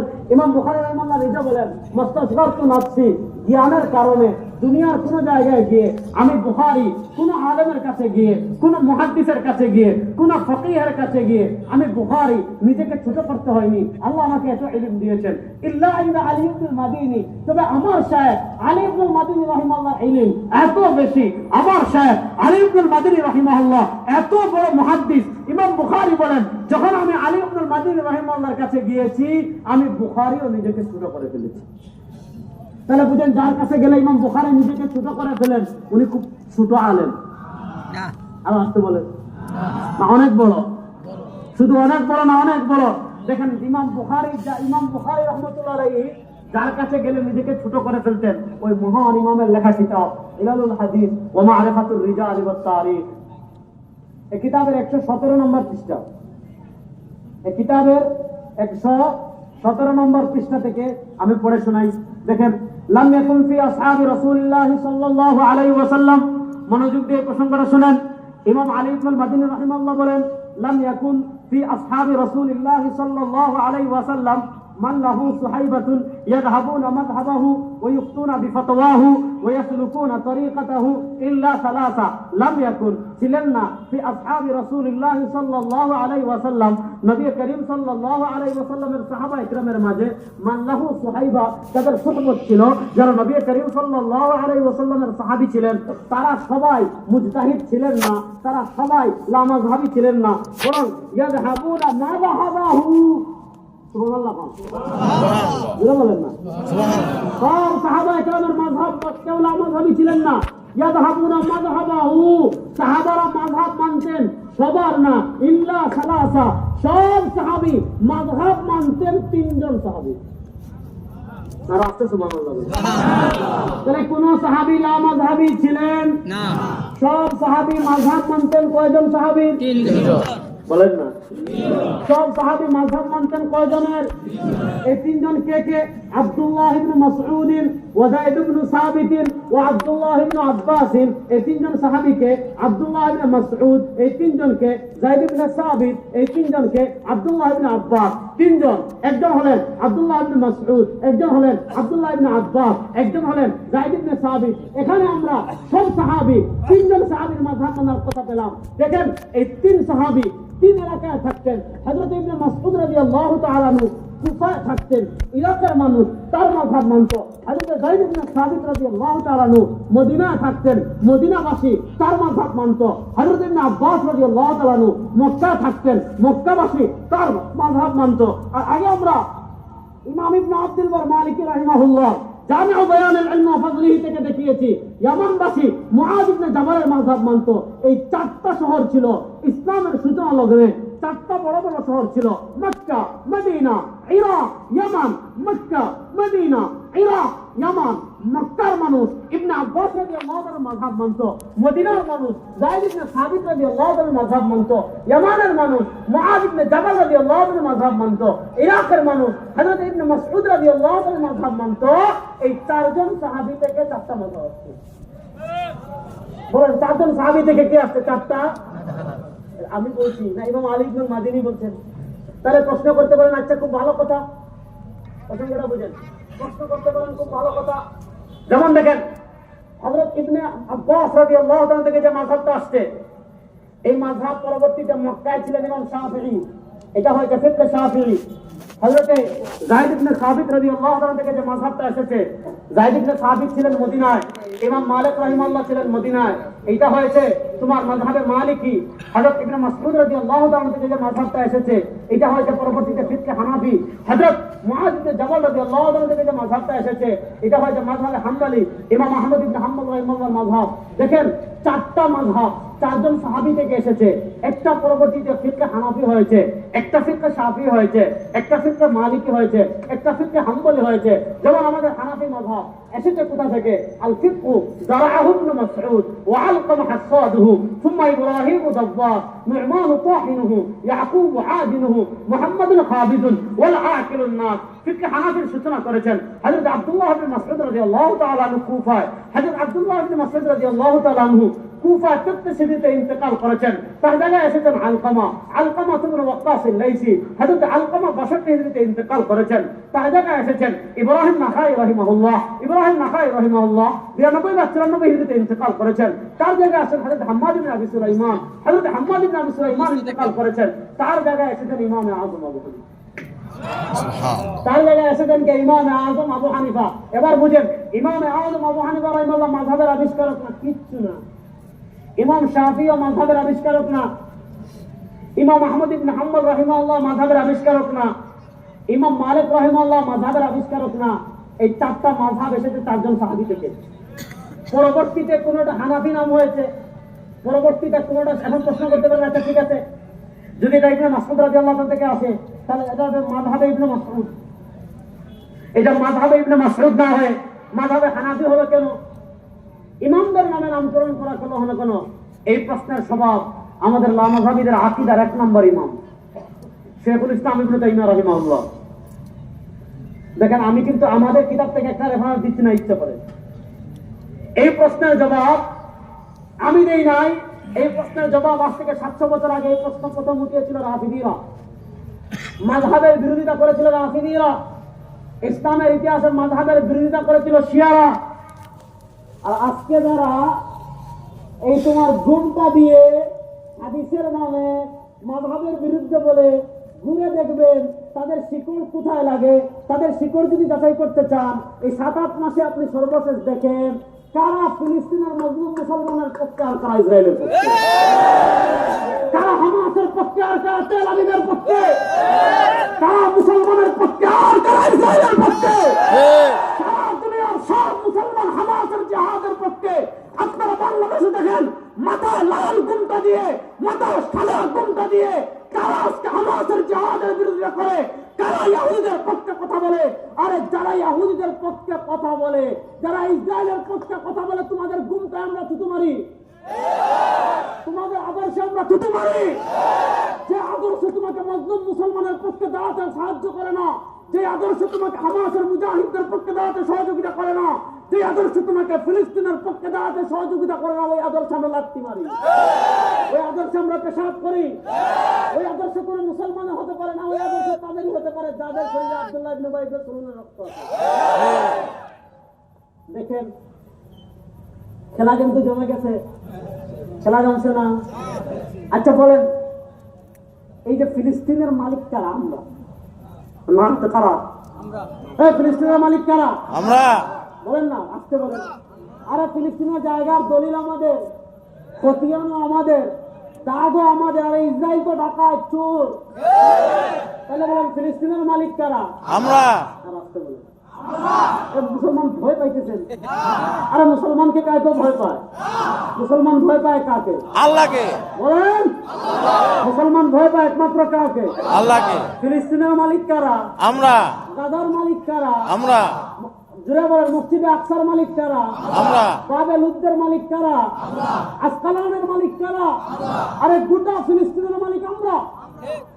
গোটা ইসরায়েল যে এলাকা আছে সব মালিক আমরা। ইসরায়েলের টাকার জুড়ে দখল করে, অবৈধ দখল করেছে। আরে সারা দুনিয়ার মুসলমানের উপর ফরজে আইন ইসরায়েলকে কুত্তার মতো পিটিয়ে দুনিয়া থেকে বিদায় করো।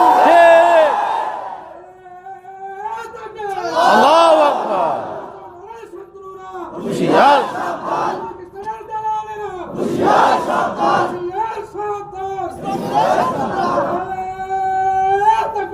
আল্লাহু আকবার। যারা আল্লাহ হয়ে যায় দুনিয়ার কোন পরাশক্তি তাদের পরাজিত করতে পারে না। আপনি দেখেন সুপার পাওয়ার আমেরিকা, ওরে বাবা রে বাবা, সুপার পাওয়ার আসলেই তো। কিন্তু সুপার পাওয়ার হতে পারে, দুনিয়ার সবকিছু তাদের সাথে থাকতে পারে। আমার তালিবান যারা ছাত্র ভাই, তাদের কিছু ছিল না, কিন্তু একজন ছিলেন আল্লাহ। বলেন আল্লাহ। সুপার পাওয়ারের খেলা ঠিকছে না শেষ? বলেন সুপার পাওয়ার ছিল রাশিয়া, ছিন্ন ভিন্ন করে দিয়েছে তালেবান। সুপার পাওয়ার ছিল আমেরিকা। 2001 থেকে নিয়ে 2021 পর্যন্ত ভাদ্র মাসের কুত্তার মানুষ যেমন পিটায়, আমার মুজাহিদ ভাইরা কুত্তার মতো পিটিয়ে আফগানিস্তান থেকে বিদায় করেছে। আফগানিস্তান থেকে কুত্তার মতো পিটিয়ে যেভাবে বিদায় করা হয়েছে, ইনশাআল্লাহ সেই দিন বেশি দূরে না, সারা দুনিয়া থেকে ইহুদিদেরকে কুত্তার মতো পিটিয়ে বিদায় করা হবে। বাইতুল মাকদিস আবার আমাদের হবে ইনশাআল্লাহ। ইনশাআল্লাহ।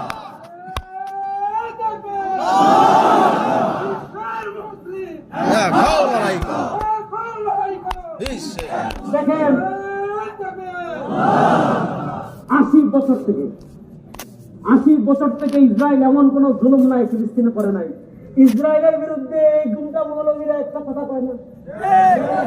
আর যখনই হামাস পাল্টা প্রতিরোধ করা শুরু করেছে, হামাস যেদিন থেকে রকেট মারা শুরু করেছে, হামাস যেদিন তুফান রাস্তা শুরু করেছে, হামাস ফিলিস্তিন থেকে, গাজা থেকে রকেট মারে ইসরায়েলে, আমাদের বাংলাদেশের তেল আবিবি সাহেবদের আশ্রয় দেখে মনে হয় যে এই রকেট গুলো ইসরায়েলে পড়তেছে না, এদের আরে ভাই, যে হাদিসে, যে সহি হাদিসে তুমি মুসলিম মুসলমানদের পক্ষে দাঁড়ানো পাও না, বুঝতে হবে সহি হাদিসের সমস্যা না, সমস্যা তোমার চশমা। সমস্যা তোমার কি? তুমি যদি ইসরায়েলের চশমা দিয়ে হাদিস খুঁজে পাইবা না। আর যদি তুমি সহি নবী করিম সাল্লাল্লাহু আলাইহি ওয়াসাল্লামের চশমা চোখে লাগাও, তুমি বদরে যাও, বদর করে দেখবা মুসলমান 313 জন, কাফেররা 1000 জন। তুমি ইহুদে যাও, মুসলমান সংখ্যা কম।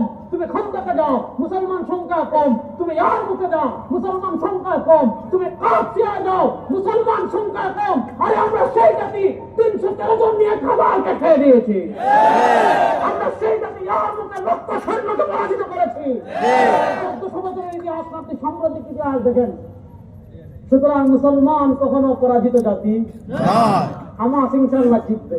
ইনশাআল্লাহ হামাস ইনশাআল্লাহ জিতবে। ফিলিস্তিনের মুক্তিকামী মুসলমান একদিন না একদিন বিজয় লাভ করবে ইনশাআল্লাহ। আমরা ঢাকায় হুরমতে একটা কনফারেন্স করে বলেছিলাম, শোনো, আজকে মানচিত্রের বেড়া যাওয়ার কারণে আমরা যেতে পারছি না, মসজিদে আকসার মুসলমানদের পক্ষে সশরীরে দাঁড়াতে পারছি না। সময় একদিন আসবে, সুলতান সালাউদ্দিন আইয়ুবীর উত্তরসূরি আবার থেকে উঠবে।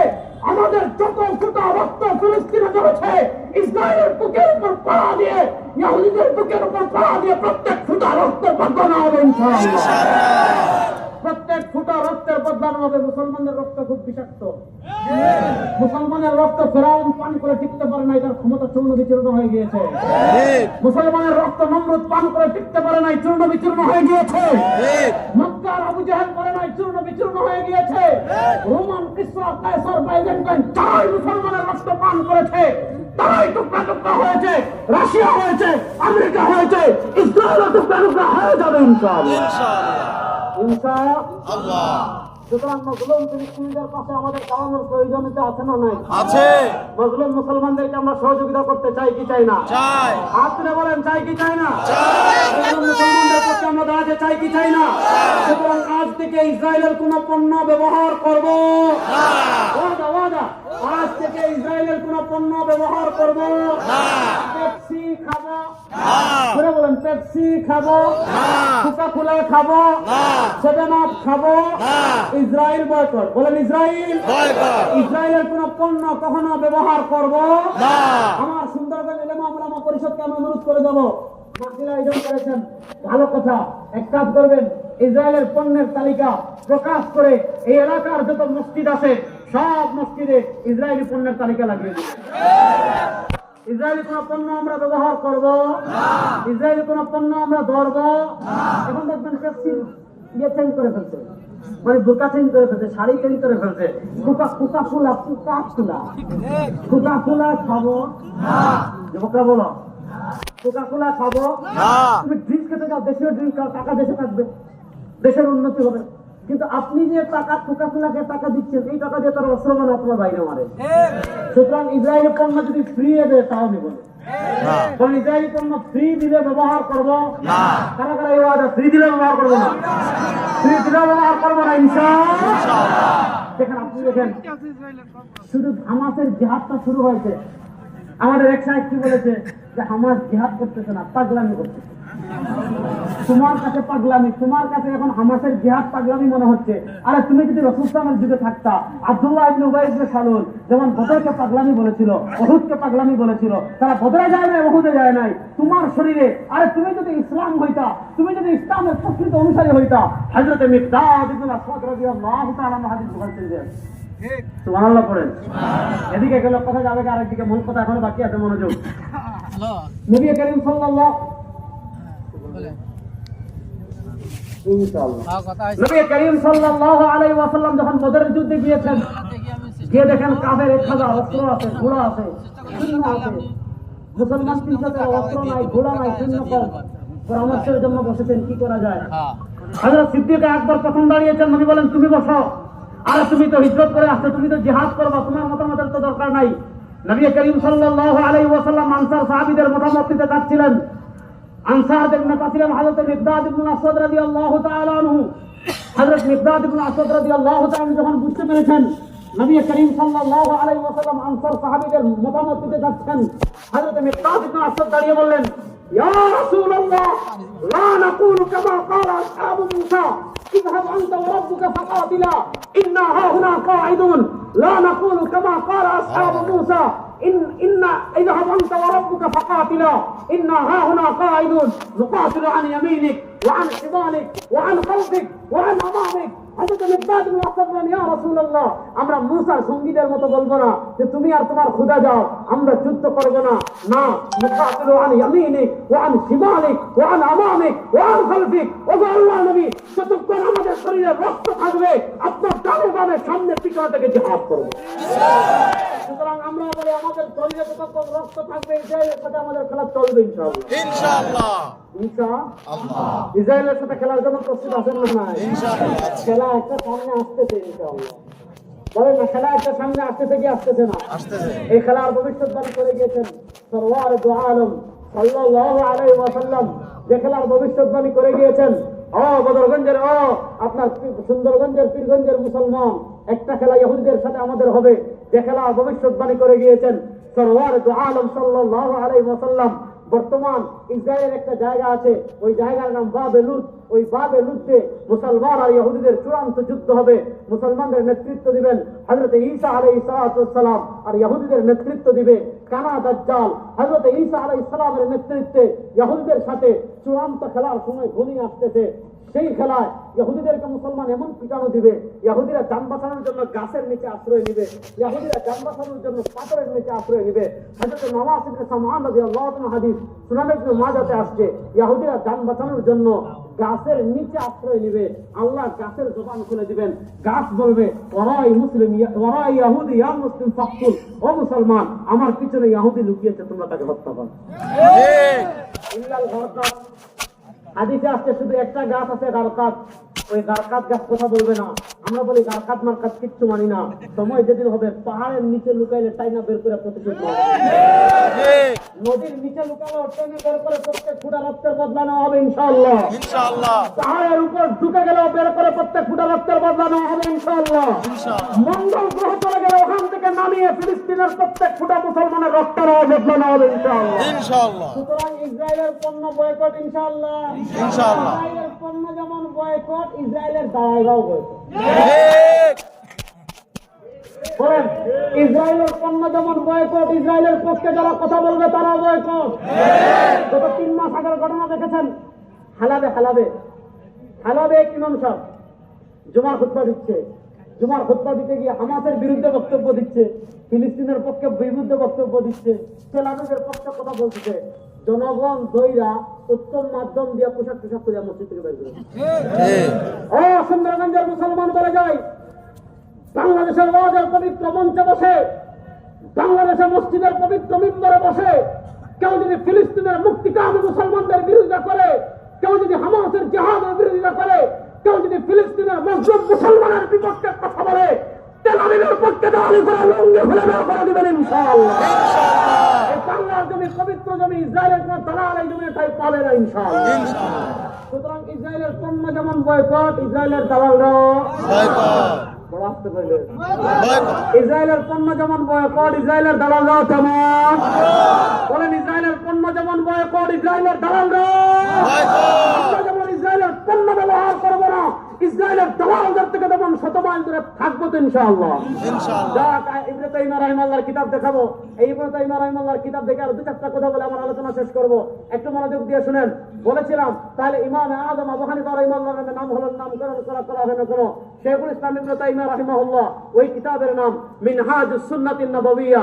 শেখুল ইসলাম ইবনে তাইমিয়া রাহিমাহুল্লাহ, এখন কেউ উঠবেন না, বসেন। শেখুল ইসলাম ইবনে তাইমিয়া রাহিমাহুল্লাহর কিতাবের নাম মিনহাজুস সুন্নাতিন নবওয়িয়া। মিনহাজুস সুন্নাতিন নবওয়িয়া 3 নম্বর খণ্ড আমার কাছে রয়েছে। এই 3 নম্বর খণ্ডের 174 নম্বর পৃষ্ঠায় তিনি বলেছেন, ইন্না হাযিহিল মাযাহিবা লাম তাকুন ফি জামানিন নবী ওয়ালা সাহাবা ইন আরাদা আন্না আল আকওয়াল লাহুম লাম তুনকাল আনিন নবী ওয়ালা আনিস সাহাবাতি বাল তারাকু কাওলান নবী ওয়াস সাহাবাতি ওয়াত্তাবাউ খিলাফা যালিকা ফাহিয়া হিজবুন আলাইহি। এরপরে তিনি উদাহরণ দিয়েছেন, আগে আমি বাংলাতে বুঝাই। হাদিসের 1 নম্বর কিতাবের নাম বুখারী শরীফ। বলেন, হাদিসের 1 নম্বর কিতাবের নাম বুখারী শরীফ। জোরে বলেন, বুখারী শরীফ। হাদিসের 1 নম্বর কিতাবের নাম। আচ্ছা, বুখারী শরীফে কার হাদিস আসছে? রাসূলুল্লাহ সাল্লাল্লাহু আলাইহি হাদিস। বলেন, বুখারী শরীফে কার হাদিস আসছে? রাসূলের হাদিস। রাসূল করিম সাল্লাল্লাহু আলাইহি ওয়াসাল্লামের হাদিস আসছে। যেহেতু রাসূলুল্লাহ সাল্লাল্লাহু আলাইহি হাদিস, তাহলে এটার নাম হওয়া দরকার ছিল মুহাম্মদ শরীফ, ঠিক কি না? তাহলে এটা মুহাম্মদ শরীফ না হয়ে বুখারী শরীফ হলো কেন? অর্থাৎ বুখারী শরীফে হাদিস নবী করিম সাল্লাল্লাহু আলাইহি ওয়াসাল্লামের, কিন্তু এটাকে সাজিয়েছেন, এটাকে সুবিন্যস্ত করেছেন, এটাকে গুছিয়েছেন, এটাকে সুন্দর করে তারতিব দিয়েছেন ইমাম বুখারী। এজন্য হাদিস নবী করিম সাল্লাল্লাহু ইমাম বুখারী সাজিয়েছেন, গুছিয়েছেন, সুবিন্যস্ত করেছেন। এজন্য বুখারী শরীফ। হাদিস ইমাম রাসূলুল্লাহ সাল্লাল্লাহু আলাইহি ওয়াসাল্লামের ইমাম মুসলিম সাজিয়েছেন, গুছিয়েছেন, সুবিন্যস্ত করেছেন। এজন্য মুসলিম শরীফ। হাদিস নবী করিম সাল্লাল্লাহু আলাইহি ওয়াসাল্লামের ইমাম তিরমিজি সাজিয়েছেন, গুছিয়েছেন, সুবিন্যস্ত করেছেন। এজন্য তিরমিজি শরীফ।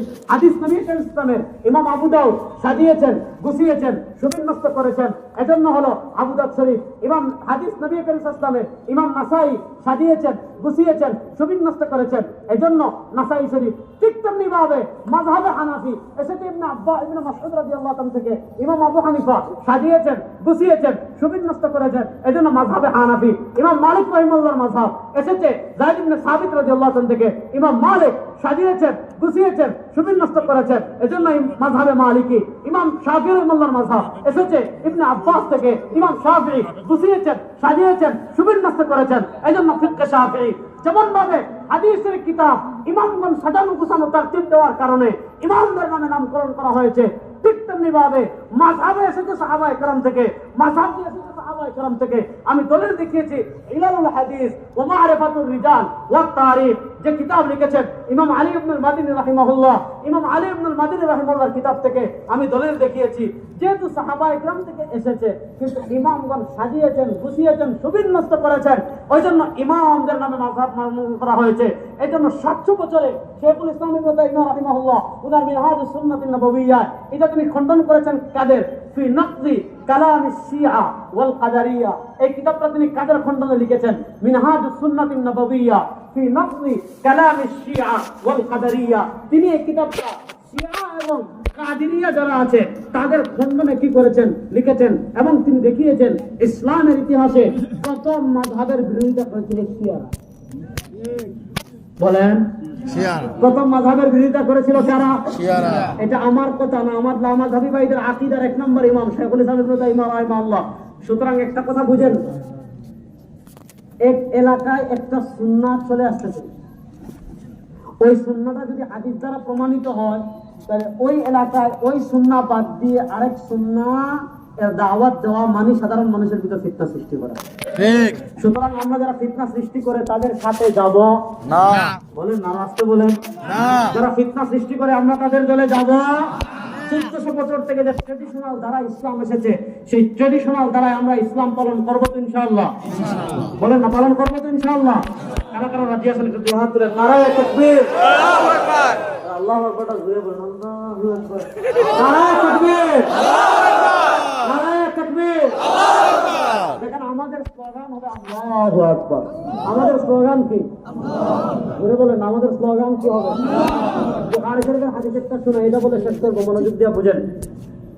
উহুদ যুদ্ধে নবী করিম সাল্লাল্লাহু আলাইহি ওয়াসাল্লাম যখন আহত হয়েছেন, আহা আমার নবীর চেহারা দিয়ে রক্ত ঝরতেছে। আহা নবী করিম সাল্লাল্লাহু আলাইহি ওয়াসাল্লামের চেহারাটা কেমন ছিল? সুবহানাল্লাহ। হযরত ইবনে মাসউদ রাদিয়াল্লাহু তাআলা আনহু বলেন, রাআইতু লাইলাতান মুকমিরাতান মা রাসূলিল্লাহ সাল্লাল্লাহু আলাইহি ওয়াসাল্লাম। হযরত ইবনে মাসউদ রাদিয়াল্লাহু তাআলা আনহু বলেন, একদিন পূর্ণিমার চাঁদের রাতে মদিনার রাস্তায় আমি নবী করিম সাল্লাল্লাহু আলাইহি ওয়াসাল্লামের সাথে হাঁটতেছি। ফারাআইতু মাররাতান ইলাল কমর ওয়া মাররাতান ইলা ওয়াজহি রাসূলিল্লাহ সাল্লাল্লাহু আলাইহি ওয়াসাল্লাম। উনি বলেন, আমি একবার আকাশের পূর্ণিমার চাঁদের দিকে তাকাই, আরেকবার সরওয়ার দু আলম সাল্লাল্লাহু আলাইহি ওয়াসাল্লামের চেহারার দিকে তাকাই। আমি একবার পূর্ণিমার চাঁদের দিকে তাকাই, আরেকবার সরওয়ার দু আলম সাল্লাল্লাহু আলাইহি ওয়াসাল্লামের চেহারার দিকে তাকাই। আমি একবার পূর্ণিমার চাঁদের দিকে তাকাই, আরেকবার সরওয়ার দু আলম সাল্লাল্লাহু আলাইহি ওয়াসাল্লামের চেহারার দিকে তাকাই। উনি বলেন, আমি আল্লাহর নামে কসম করে বলি, আমার নবী আকাশের পূর্ণিমার চাঁদের চেয়ে সুবহানাল্লাহ। আমার নবী আকাশের পূর্ণিমার চাঁদের চেয়ে বেশি সুন্দর। আরে আমার নবী শুধু সুন্দর না, আমার নবীর সম্মান কতটুকু। আল্লাহ বলেন, ওয়া রাফা'না লাকা যিকরা। আল্লাহ বলেন, ওয়া রাফা'না লাকা যিকরা। ও আমার হাবিব, রংপুরের মানুষ, আপনার মর্যাদা বাড়ানো লাগবে না। আপনার পীরগঞ্জের মুসলমান, আপনার মর্যাদা বাড়ানো লাগবে না। আপনার গাইবান্ধার মানুষ, আপনার সম্মান বাড়ানো লাগবে না। সুন্দরগঞ্জের মানুষ, আপনার মাকাম বাড়ানো লাগবে না। ও আমার হাবিব, আপনার মাকাম কে বাড়িয়েছেন? আল্লাহ বলেন, ওয়া রাফা'না লাকা যিকরা। ও আমার হাবিব, আপনার সম্মান দুনিয়ার কেউ বাড়ানো লাগবে না। আপনার সম্মান আমি আল্লাহ বাড়িয়ে দিই। কতটুকু বাড়িয়েছেন? ইদা যুকিরতু যুকিরতা মাই। এতটুকু বাড়িয়েছেন, ইদা যুকিরতু যুকিরতা মাই। মানুষ যেখানেই কালিমা তাইয়্যিবা পড়ে, লা ইলাহা ইল্লাল্লাহ, সাথে মুহাম্মাদুর রাসূলুল্লাহ আছে না নাই? সুতরাং আমার নবীর সম্মান বুলন্দ করেছেন কে? আল্লাহ। রাস্তে বলেন, আমার নবীর সম্মান বুলন্দ করেছেন কে? আল্লাহ। সুতরাং যেই নবী করিম সাল্লাল্লাহু আলাইহি ওয়াসাল্লামের সম্মান বুলন্দ করেছেন আল্লাহ, সেই নবীর সম্মান যদি কেউ বাংলাদেশে বুলন্দ করতে চায়, যদি সেই নবীর সম্মানকে কেউ খাটো করতে চায়, সেই নবীকে নিয়ে কটূক্তি করতে চায়, যে আঙ্গুল দিয়ে কটূক্তি করবে সেই আঙ্গুল ভেঙে ফেলা হবে ইনশাআল্লাহ। ইনশাআল্লাহ। যে জিহ্বা দিয়ে নবী করিম সাল্লাল্লাহু আলাইহি ওয়াসাল্লামের সামনে কটূক্তি করা হবে সেই জিহ্বা ছিঁড়ে ফেলা হবে ইনশাআল্লাহ। ইনশাআল্লাহ। সরওয়ার দু আলম সাল্লাল্লাহু আলাইহি ওয়াসাল্লামের সামনে আমরা কখনো কোনো আপোষ করব না। জোরে বলেন। লম্বা হাদিস পড়বেন, হুজুর চলে আসছেন, সংক্ষেপে বলে দিচ্ছি। এই যে বিশাল আয়োজন, আপনারা খুশি না বেজার? খুশি। আমার তো ভাই সত্তর না, আমি গল্প করলাম কি সত্তর। এই যে আল্লামা আব্দুল বাসিত খান হাফিজাহুল্লাহ, আপনারা জানেন আমাদের শীর্ষ মুরব্বী, তিনি অ্যাক্সিডেন্ট করেছিলেন। সারা বাংলাদেশের সব আলেমদের দোয়া ছিল আল্লাহ রাব্বুল ইজ্জত ওয়াল জালাল তার পায়ের নখ কেটে ফেলতে হচ্ছে, নখ নাই। আল্লাহ রাব্বুল ইজ্জত ওয়াল জালাল তাকে যে সুস্থ করে আবার স্টেজে আমাদের পর্যন্ত পৌঁছাইছেন। আমরা খুশি না বেজার? খুশি। কারা কারা খুশি? আমরা খুশি না বেজার? বুকুলে বলেন আমরা খুশি না বেজার? আল্লাহ রাব্বুল ইজ্জত ওয়াল হ্যাঁ আল্লাহ রাব্বুল ইজ্জত ওয়াল জালাল আমাদের যে অঙ্গনের যারা দ্বীনের দাওয়াত দিচ্ছেন, আল্লাহ তাদের সবাইকে সুস্থ রেখে নিরাপদ রেখে আল্লাহ সবাইকে দাওয়াতের কাজ করার তৌফিক দান করেন। সবাই বলেন আমিন। আমিন। আসবেন, লম্বা বয়ান হবে ইনশাআল্লাহ। সুন্দর আলোচনা, চমৎকার আলোচনা। আলোচনা শেষ পর্যন্ত শুনে কারা কারা জগৎ হাত তোলে ইনশাআল্লাহ। আমরা মজলিসের আদাব নষ্ট করবো না ইনশাআল্লাহ। এবার বলেন এই যে ওলামা পরিষদের মাহফিলের আয়োজন করেছে, কারা কারা বেজার দিকে একটু হাত তুলে